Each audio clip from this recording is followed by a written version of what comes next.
Hello and welcome to my podcast. Do me a favor, subscribe to the John Keim Report wherever you get your podcast. You watch it on YouTube, hit that like button, hit that subscribe button. You can find us there as part of Ampire Media. That's AMPIRE. Always much appreciated when you tune in, and you can read my work on ESPN.com. I have a story up now, or actually posted Friday, about the Commanders and Jaden Daniels and why they really, really liked him.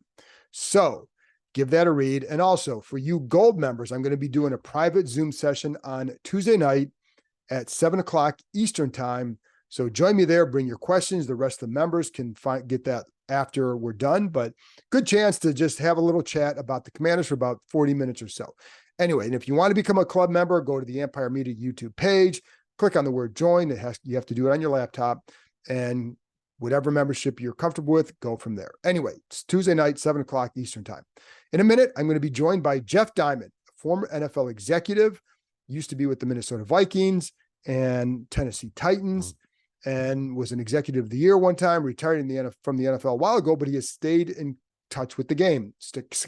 Just continues to watch it and watches it through the eyes of a guy who's a former general manager. And he writes for the 33rd Team, a site that I always enjoy going to because you have a lot of people who were involved in the game who share their expertise. And I wanted to bring him on to talk about the Commanders, not just the draft, but the offseason. He did give the draft an A grade. Now, it's a little bit early for grades, but there's always that desire to see what do you think initially about what a team did. And that's what he thought. Really, really liked it.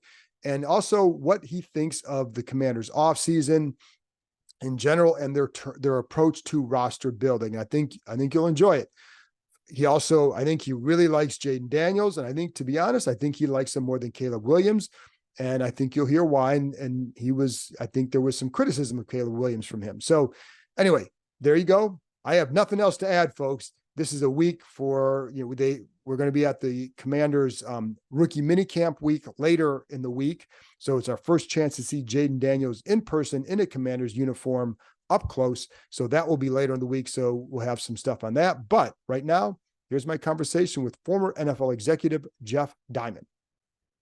But Jeff, you've obviously, you worked in this league as general manager. You've evaluated what's going on in this league for a long time. And I'm curious, let's start with just the Commanders in general from the off season, from free agency and also the draft. What have you seen this organization do? And I go back to like in January, because for the 33rd team, you wrote like they're one of 5 teams that need to repair things. What have you seen in this offseason from them? Well, I think, first of all, bringing in a player like Bobby Wagner and some of the other free agents they brought in, and also the change in leadership with Dan Quinn coming aboard and Adam Peters. I think that things are definitely on the upswing for the Commanders in Washington. And then you kind of parlay that with a really good draft, which I thought they had one of the best drafts in the league. And of course, starting with Jaden Daniels as the new franchise QB. And so I think things are definitely looking up in Washington. And I think that they're making really good headway and being smart along the way, making good free agent decisions, making good draft decisions. And obviously there were teams that were interested in trading up for Jaden Daniels. And I think the Commanders were very smart to hold their water and stick at number 2 and take a quarterback who I think could well end up being a better player than Caleb Williams, because I like his attitude. I like his approach a lot more than Caleb Williams. I think Caleb Williams is a very entitled player, and someone's got to rein that in Chicago. So we'll see how that plays out. But I think for the Commanders, they may well have gotten the guy they preferred at quarterback. Now, Jaden Daniels has some work to do. He's got to learn a system. He's got to, I think, bulk up a little bit to be able to absorb the hits he's going to take in the NFL. But I'm sure the Commanders are already starting with that whole learning process and get him training and get him stronger. And so it doesn't turn into another RG3 situation. So let's stick on the quarterback, because I was going to ask you, and I'll get back to like their plan and the approach for the offseason. But with Jaden, like, what are some of the things that you saw on him, even on film, that just jumped? I mean, some of the stuff is obvious, right? But what are some of the little things that you saw that separated him from others? Well, I think just his dual threat ability, and that it's kind of unfair to make comparisons to current NFL quarterbacks. I know everybody's talking about Lamar Jackson and Jaden Daniels. Lamar might be a little thicker kind of athlete, shall we say, and Jaden maybe a little more slight at this point. But if he gets beefed up and bulks up a little bit, I think that he'll be in a better position, as I said before, to absorb the hits he's going to take. And obviously, you got to be careful in the NFL. And so many quarterbacks have had to learn that lesson the hard way in terms of protecting themselves when they run and being smart with their decision making. And as Patrick Mahomes had to do early in his career, and Lamar did too, I think, in Baltimore, in terms of making decisions how he's going to protect himself. And I think Jaden Daniels is going to have to learn that too, so that he doesn't get hurt. But I think in terms of the Commanders' approach to the offseason and to Jaden Daniels, he's got the arm, he's got the legs, he's got, I think, the ability to grasp an NFL offense, and obviously had great success at LSU last year. Did you brought up with Caleb, maybe is he entitled? You didn't hear that with Jaden. So what, do you see things that led you to that kind of thought, and that maybe like that Jaden might be better, and if he is, that way, if the way he is? Yeah, well, I think just his approach to the combine, his approach to pro day, Jaden showed up, Caleb didn't. And I think just the whole attitude coming out of Caleb Williams, well, I'm going to do physicals for who I want to do them for. I'm going to work out for who I want to work out for. You didn't hear that out of Jaden Daniels. And I think that was smart. I think he's got good representation that is advising him well of how to present himself to teams and to the league and to the fan base. And so I think he walks in the door and even to the locker room.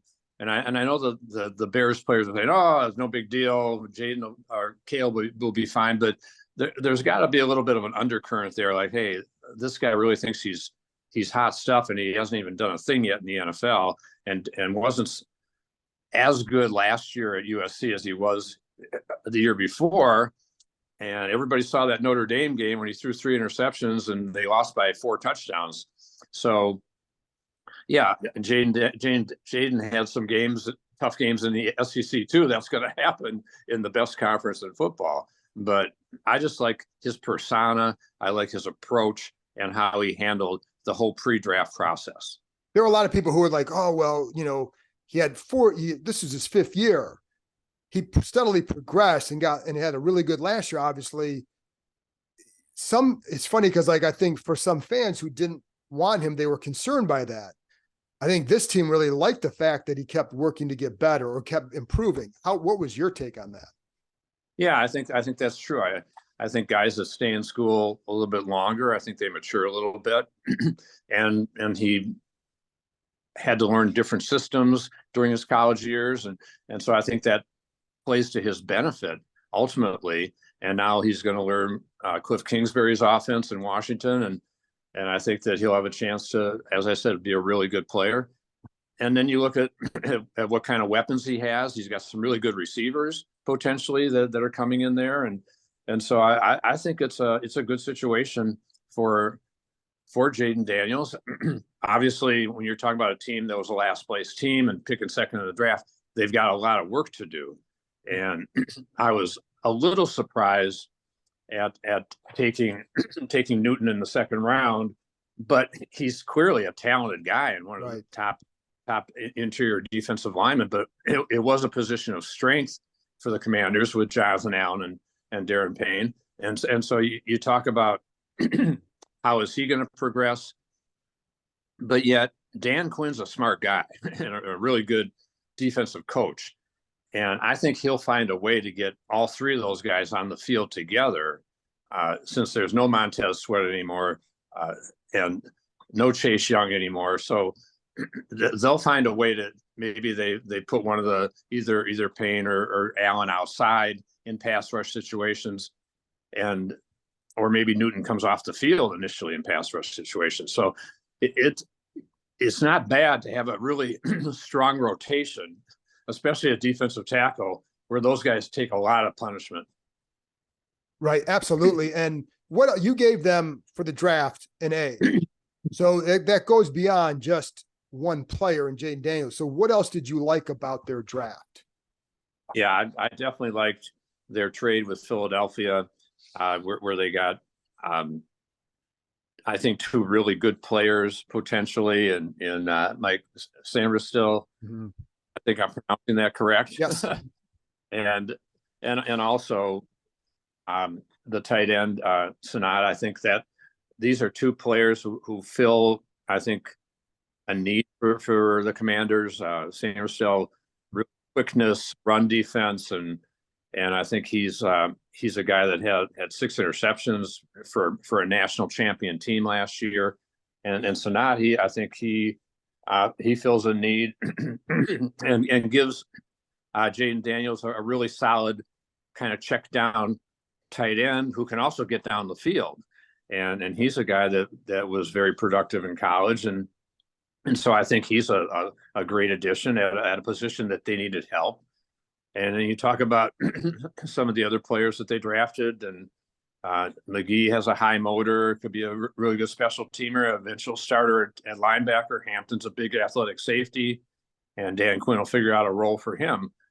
So, yeah, I gave the Commanders an A, and I think it's deserved when you look at the work that Adam Peters did, and just the background that he came in as a longtime scouting person and college scouting director, assistant GM at New England, Denver, San Francisco. So he has a lot of experience coming into this role, but it's still a new job, obviously, and to be in that seat.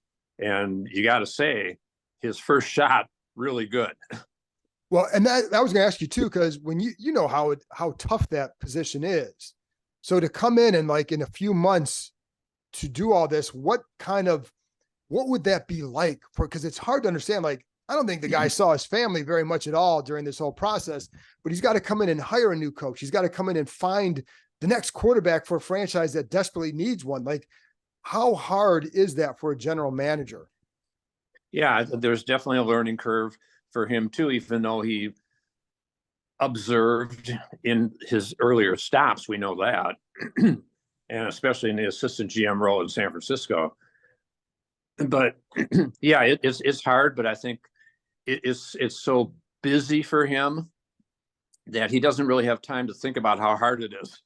Right. He's got to dive and immediately handle free agency, re-signings of his own players, and draft preparation, and just taking over a team that was at the bottom, more or less.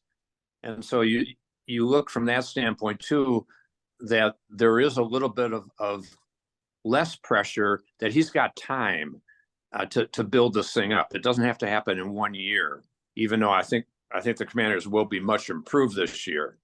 But obviously they play in a tough division, and the Eagles, I thought, did some great things in the draft.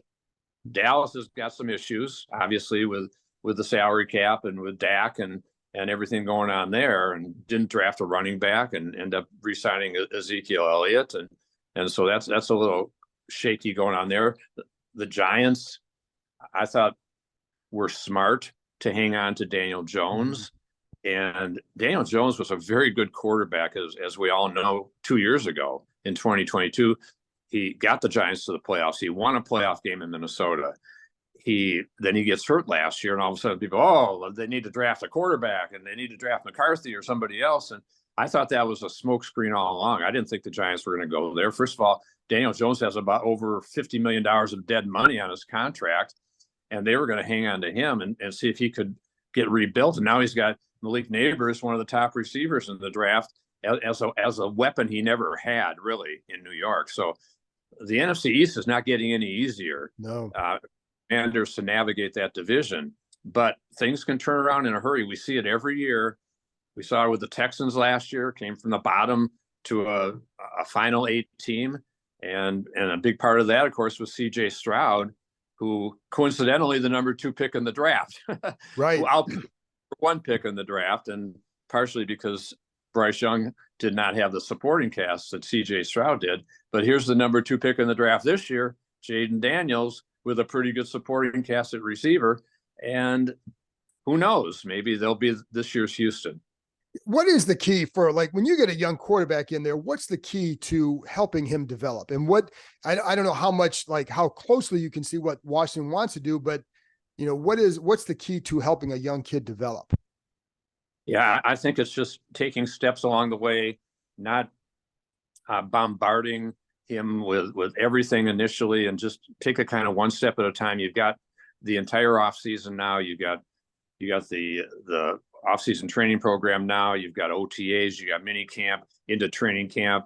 They'll have probably a joint practice with another team. So just take every step along the way. It's a little different, I think, for Jaden Daniels as the number 2 pick in the draft, or Caleb Williams as number 1, or even Drake May as number 3, perhaps, although May be able to sit behind Jacoby Brissett. Right. But I don't see that happening in Washington. I think he's going to be the starter day 1 there. And I think they just have to be patient with him.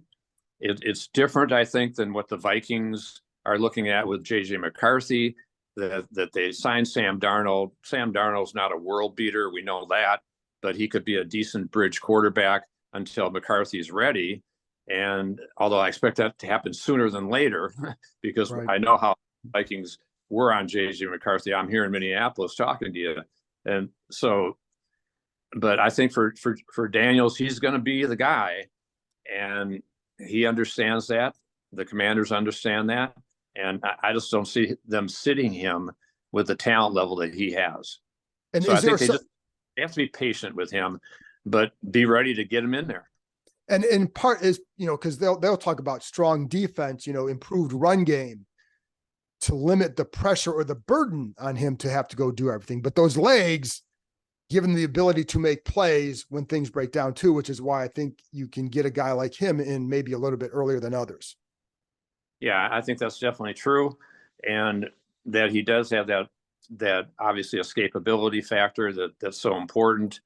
But again, he's going to have to protect himself. He's going to have to get built up a little bit more, bulked up a little bit more, as we said. And that doesn't necessarily happen in one off season. It could take over time, but I'm sure they're going to get him on a nutrition plan. They're going to get him a few more calories. They're going to get him in the weight room. And yet you don't want to have him lose any of his quickness either. So it's a little bit of a fine line to navigate too in the training process. But I like Jaden Daniels, and I think you just got to say he has injected excitement into the Commanders franchise now as that dual threat quarterback that is going to be a guy that's not going to throw 20 plus interceptions as happened last year. Right. Or at least the Commanders hope he doesn't. Right. Well, for you, as someone who's been around the game a long time, to see this franchise maybe going in the right direction, right? It looks like it's going that way. What is it? What would this mean for the league to get this franchise finally turned around? Well, I think the first thing that was good for the league was getting Daniel Snyder out and bringing new ownership in. And I think that took a big burden off the league and off a very negative storyline there. And then you bring in new leadership on the football side, you bring in a new quarterback, and all of a sudden things have changed with the franchise. I know they have a stadium situation they're dealing with, but there are a lot of positives compared to so many negatives before. And as I mentioned to you when we first came on, or when we talked before, I'm happy because we represent Jonathan Allen with the agent I work with, and I know Jonathan's excited about what's happening now with the Commanders organization as an all-pro, multi-Pro Bowl player there in Washington. So there are a lot of positives going on. He was a little bit frustrated last year, to say the least, and I don't blame him. I mean, I think that's the hard part, was when you see it going in the wrong direction, and that's why I was going to go back to, like, could you see their plan based on the moves Adam Peters made and things they did offseason? Can you, from someone who sat in the seat, can you see their plan and their vision, and how important is it to be able to see that? Yeah, and I think that's important for players in the locker room, veteran players such as Jonathan, to see that, we're adding quality players in free agency. We're adding quality players in the draft. We're headed in the right direction. And obviously you want it to happen quickly as a player, but it's definitely, I think, as I said, things are heading in the right direction for the Commanders. And then, when you bring in guys like Wagner, Zach Ertz, Austin Eckler, and they're all on 1-year deals, how much impact can they have in that? And who knows what their future is beyond that 1 year, but how much impact can they have even in that 1 year? Yeah, I think for Zach Ertz, probably not that much at this stage of his career. And I think that's why Sonata is a really great addition for them. I think for Austin Eckler, he had a lot of production in the league. Yeah, he's getting older, but if he can stay healthy, he's a really, again, a great dual threat player, and will give Daniels a great outlet out of the backfield as a receiver, as well as his running ability. And so, yeah, and Bobby Wagner, I think, just brings that leadership factor that is so important, that was obviously what they were looking for in adding him. And the guy is ageless. He still basically leads the league in tackles every year. And it's just, I mean, it's amazing how the guy just year after year after year does not go down in production. And so from that standpoint, it's a little surprising Seattle even let him go, but they had a new regime going in there too. Right. And so the things change, and he recognized that and saw this opportunity in Washington. And I think it's a good fit for the Commanders, definitely in 2024. And there's a lot of talk about changing the culture of a locker room and all that. And that was, the buzzword under Ron Rivera as well. How easy or hard is that to do? I think when you have as many new players and a new coach, a new coaching staff, everything is new. And yeah, it's going to take time for the trust factor to build, for there to be a feeling of progression. But I think everybody has to feel that. And I think they can build that quote unquote team chemistry very quickly in OTAs, minicamp, training camp, as even the veteran players see that the talent level has improved on this football team, and starting at the quarterback position, which is the most important position of all. And when you look at the NFC East, and you brought it up earlier, where do you think Washington stacks up in terms of just going at this point in the year? Cause we're talking May 2nd, we're talking, but where do they stack up now, and how might they stack up in a couple years from now, do you think? Yeah, I think that, as I said, Philadelphia is a team that really, I thought, had maybe the best draft in the league, or one of the best drafts, and they had that collapse at the end of last season. But their big problem was their pass defense, and then they add these corners in the first couple of rounds, and just still have a lot of young players coming on, the Jalen Carters of the world, and so forth. And Jalen Hurts didn't have as good a year, and I think he'll be better this coming season. And then they lock up their great receivers, AJ Brown and Devontae Smith, for many years to come. And so, yeah, I think the Eagles and the Saquon Barkley factor there, if he can stay healthy, that's certainly a big threat that they have, which again, I think one of the really beneficial things in free agency is when you can sign a premier free agent from one of the teams in your division, you weaken that team, strengthen your team. It's a double whammy, more or less. And I think that's what the Eagles accomplished with Barkley, if he can stay healthy. And that's always the question with him. So where the Commanders stack up, it's hard to say at this point. I think you got to say certainly the Eagles and Cowboys are 1-2, and then the Giants, if Daniel Jones comes back healthy, and with some of the additions such as Neighbors, the Giants go in as the third team right now, and they were a playoff team 2 years ago. They could rebound. We'll see. So I think the Commanders are still a notch under them starting out. But again, if Jaden Daniels is this year's CJ Stroud, it can change really quickly. Right. Absolutely. Just a couple more thoughts on Dan Quinn. Yeah, I just think Dan Quinn is a guy who's been around. He's been a Super Bowl coach in Atlanta. He's been a successful defensive coordinator. He I think is a a guy who the players respect and like, that he has a personality. He's not going to belittle people publicly, and he's going to, I think, work with the players. He's a teacher, and even going back to his days in Seattle. So I think Dan Quinn is a really good hire for the Commanders at this point, to bring an experienced head coach, coming off certainly a successful run in Dallas as a coordinator. And he knows the division so well from being in Dallas. And that definitely helps his cause too. So I think Dan Quinn is a good hire, and obviously needs to have a better run than he did at the end of his Falcon reign. But I like the hire of Dan Quinn. And then when it comes to Jaden Daniels, last question then, when it comes to Jaden, these guys were really looking at like Jaden or JJ. How did you rank the guys? Like, what was the gap for you between Jaden and some of the other quarterbacks behind him? What kind of gap was there for you? I don't think there was that big a gap. And obviously Drake May was in the equation too.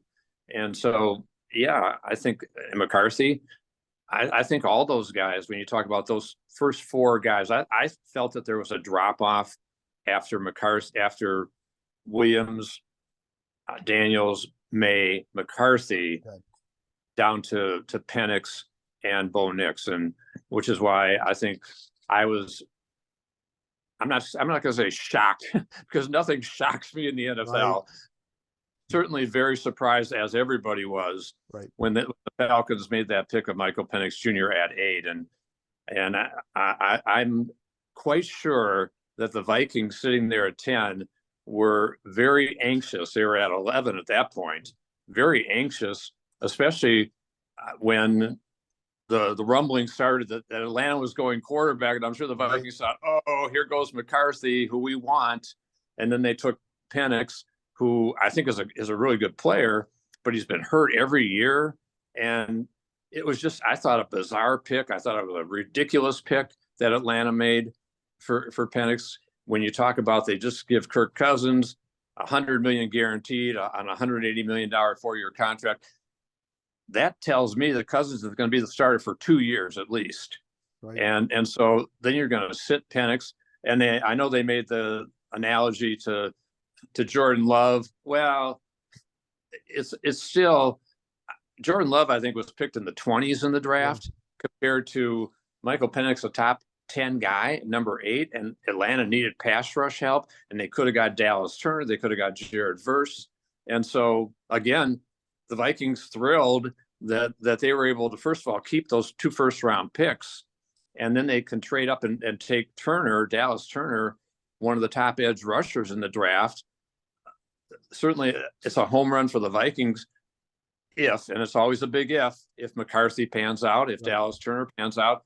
Those could be franchise-altering picks for the Vikings in a division that I think might be the best division in the NFL next year, the NFC North. Yeah. And you look at the talent in that division, how Detroit came on, Green Bay came on, Chicago, how they're building up. Yeah. And the Vikings were a playoff team 2 years ago and would have been a playoff team last year if Cousins hadn't gotten hurt. And so the NFC North and the AFC North, to me, the 2 best divisions in the league. And I think both those divisions did well in the draft too, to keep things on the right path for them. But yeah, I think certainly the Michael Penix Jr. thing, just bizarre. I think a huge mistake by Atlanta. And now every time Cousins throws an interception, he's going to be looking over his shoulder. And Kirk certainly was caught by surprise with that pick too. And I'm sure not happy about it. Yeah, no, there was some definite surprise on that end for sure. So Jeff, appreciate your time, and people, you can read them in the 33rd team, and tell them where else they can find you. Yeah, you can find me on talknorth.com. I do a weekly podcast with Jim Suhan, the lead sports columnist on the Star Tribune. I write for Vikings Territory, my 33rd team work, and do a lot of college speaking and staying busy and having a lot of fun. But it's certainly been a busy last few weeks with the draft and everything that's happened there, and very exciting time, I think, for a lot of franchises, including the Washington Commanders. Yeah, no, it's a little bit different. I think for fans, there's legitimate optimism and hope for the first time in a long time, in large part because, to me, everything starts at the top. And before, you may have good parts below there, but you didn't have the top to me. That's how you sustain winning, when you have good ownership. So it starts there, as you know. Yes, absolutely. That's the foundation.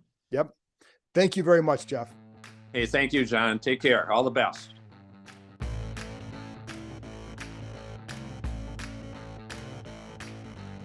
That's it for this episode. Thanks to Jeff for joining me, and thank you, as always, for tuning in. I'll be back Tuesday night, Wednesday morning with another episode talking to Kansas State tight ends coach Brian LePack about second-round pick Ben Sinnott. Some really good insight from Brian. Thanks for joining me. Talk to you next time.